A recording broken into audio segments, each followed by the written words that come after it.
नमस्कार, आप देख रहे हैं न्यूज़ 24। मैं हूं मानक गुप्ता। आज चाय वाला इंटरव्यू प्रशांत किशोर का। प्रशांत किशोर का परिचय कैसे दूं, सोचना पड़ेगा। अपने ज़माने के top political strategist, political consultant, उसके बाद अचानक एक दिन कहते हैं कि मुझे पॉलिटिकल कंसल्टेंसी नहीं करनी, राजनीति में उतरते हैं।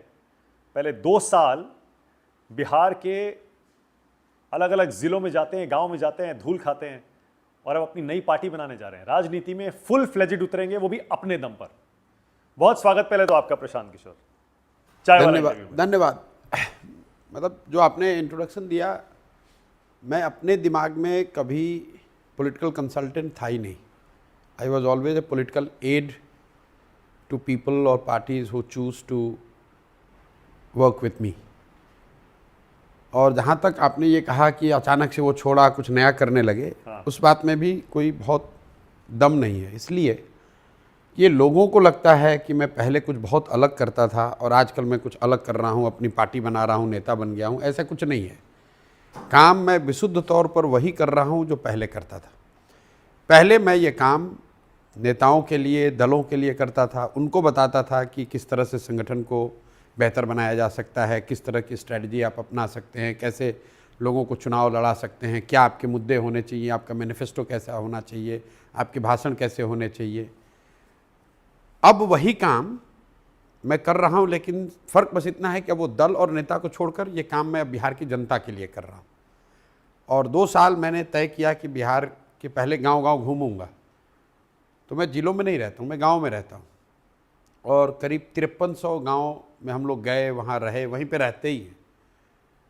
और अभी 1-1.5 साल और चलना पड़ेगा, क्योंकि अभी 60% 5300 गाँव। हाँ 5300। और मैं लोगों को अब बता रहा हूँ कि भाई तुम कैसे संगठित हो सकते हो, तुम अपना दल कैसे बना सकते हो। क्योंकि बिहार में एक बहुत बड़ा वर्ग है, डेटा बताता है कि 2/3 से ज़्यादा लोग चाहते हैं कि बिहार में एक नया विकल्प होना चाहिए।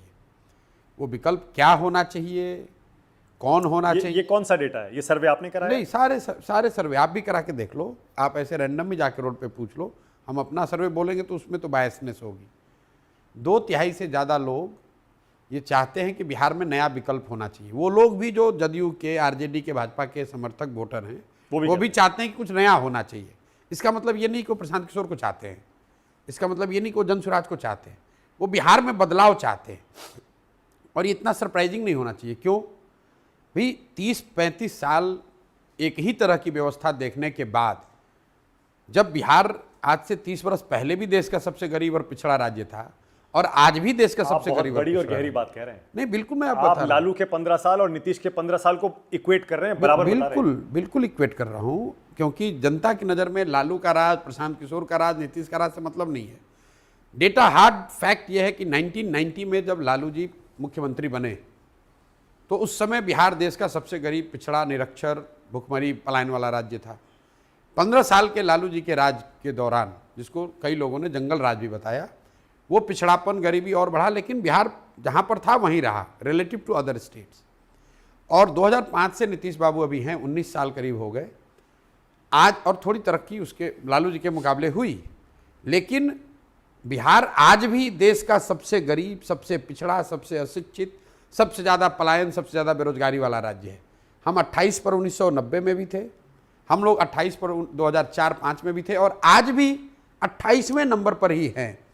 मैं आपको क्यों ये बता रहा हूँ कि जब लोगों को लगता है कि क्या इतनी बड़ी एंटी इनकम्बेंसी है, तो भाई अगर जो राज्य थोड़ा बहुत अच्छा कर रहे हैं वहाँ पर सरकारें 5 साल 10 साल में बदल रही हैं, तो आप अंदाज़ा लगाइए कि 30-35 साल में देश का सबसे गरीब और पिछड़ा राज्य, वहाँ के लोग अगर सत्ता को बदल नहीं रहे तो कोई तो वजह होगी।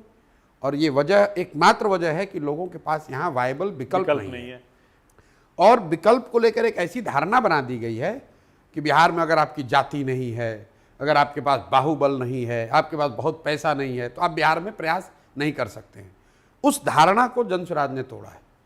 और गांव-गांव जाकर हम लोग ये बात बताने में सफल हुए हैं कि अगर आप में क्षमता है, जज्बा है, बिहार को सुधारने की नीयत है, तो आप आइए, बाकी चीज़ों की व्यवस्था हो जाएगी।